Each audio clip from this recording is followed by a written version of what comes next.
We'll start with Wayne St. James. Hey, Jeff. We've talked a lot about, teams learning how to win, that process. What steps do you think your team has taken towards that this season, especially last time you met Washington and the Oilers game? I think there's a couple of things that happen. One is as we've talked about a little bit here, I think we've infused some talent, so that gives you chances to make plays that can get you back in games. And so that's not necessarily a learning process as much as, either our talent's grown and matured, or we've infused some, and in a game like, the last time we played Washington or coming back against Florida, you stay in the game longer. I think there's a maturity level to not when you get down by a couple of goals to not play loose, understanding there's still lots of time and you got to keep playing the right way. If you get down a couple of goals and you start giving up tons of chances, likely one of those is going in, and now you're down more goals. It doesn't do any good. Even so, you can't cheat for offense at that point. You have to make sure your game plan stays the same as it was when the game started, and you're making them earn their offense, and you're creating offense, so I think it would be those, and just a mindset and a confidence, and confidence comes earned. It's earned through the knowledge that you do have talent to go out and win the hockey game, regardless of being down. It's earned through the knowledge that you have made sacrifices, hopefully to a greater degree than the other team, and I think and confidence is a fleeting thing, but I think it's something that's critically important. Is it tough from the standpoint that I don't know how much of that can be taught? It really, on a board or a video screen, you really have to go through it to learn it.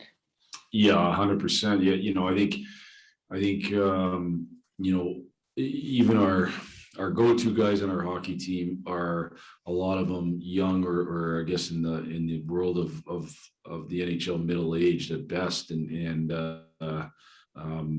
so it's a learning process, and I think we've gone through some different things here over the last couple of years, and I think some of the guys that have been around here have learned from that, and I think as we go through this season, we're continuing to learn. I thought we did a better job last night than we did the previous game, even though they scored early in the third, of kind of doing some things a better job than we did against Vegas, and certainly better than we did against Tampa late first in the year. So we just got to keep growing and getting better. Leslie, is there anybody who played last night who you anticipate will not be available tomorrow? I don't have that answer right now. We had a few guys out with the maintenance day, so we'll see where they're at tomorrow. Okay, thank you. Yep. Next, go to Ansar Khan. Yeah, Jeff, played some of your better games against some of the top teams in the league, Florida, Washington, and most of the Tampa. How much does that do, especially for fairly young teams' confidence? Well, I think it's important, to create that belief in yourself by playing well against those teams, that you can play against the teams that are, some of the best in the league, and have success against them. I don't, we take every game as a game. Every game in this league is hard. The differentiation in teams isn't so drastic that, some games are way easier. They're all hard. But certainly to be able to beat, good teams helps you build that confidence that I talked about. Also, just a little bit about Nedeljkovic and the way you can play the puck. I mean, how beneficial is that when you've got a goalie like that can help neutralize forecheck and move the puck as well as he does? Yeah, we think it's something that's really important, and we had a couple blunders early in the season that we've had to work through, but that's going to happen a little bit, and it wasn't just with Ned, but that's going to happen a little bit when you have goalies that play the puck. But I think ultimately when a goalie plays the puck well, it can help negate the other team's forecheck. And one of the hardest things to handle in this league is the pressure that teams put you under with their forecheck. So I thought Ned did a really good job last night of helping negate their forecheck. I think it's something that can be real critical, something we're working on a lot. Yep. Max Boltman. Jeff, you were talking the other day about kind of the PK being like a lane penalty kill. And I was wondering, when your power play goes against that in practice every day, like does that affect, do you think, how well the power play handles like heavy pressure on them? It's a good question, and you know, one of the harder things to do in this league is to work on your power play and penalty kill. It because, you know, like if you're in college, you have a week to prepare, and you can do what we would have called a mock penalty kill, and almost penalty kill like the team you're playing. But you can't really do that in the NHL with it because you're instilling opposite habits at that point. You don't have enough time to get your habits straight, and so you know. It is different. You know, I've talked to Alex about it a little bit. He thinks he thinks it's fine, you know, but we also think it's important to introduce some pressure situations. So it's something we've tried to do lately is, you know, have the power play penalty go a little bit, blow a whistle, throw a puck in a spot where, you know, where now it's a loose puck. So one, we can pressure more with our PK, and two, our power play can handle the pressure. But it is something that we're cognizant of, and it is something that you have to be aware of. And then any update on Stetcher, how his special visit? He's getting a second opinion.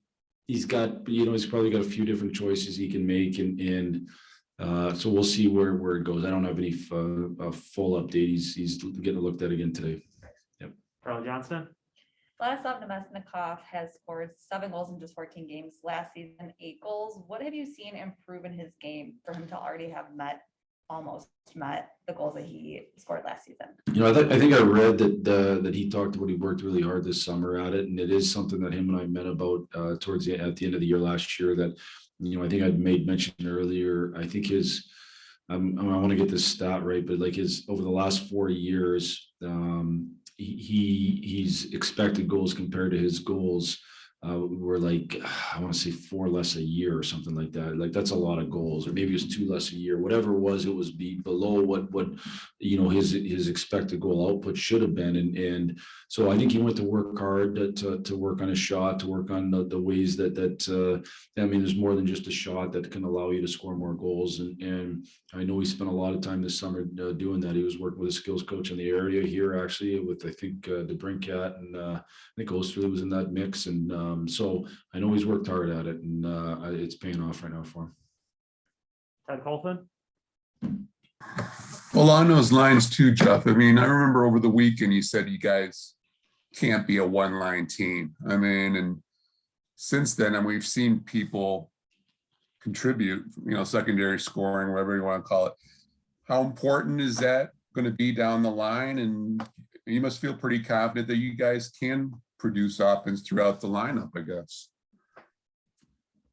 Well, you get a chance to prove yourself every game in this league. So, you know, what's been done, we're going to a chance tomorrow night to prove it again. Like that's just the relentless nature of the league. So, yeah, I think we do have guys up and down the lineup in different ways that can score. I think one of the things that we've done a better job of here in the last couple of games is shooting with presence in front of the net, with opportunities to tip pucks and score rebound goals. And to me, that's the easiest way and the hardest way, I guess, all in one, to find your way to more goals and to score up. And anybody can do that. You know, some guys are better tipping pucks than others, but anybody can find their way to that area. You just got to be willing to do it.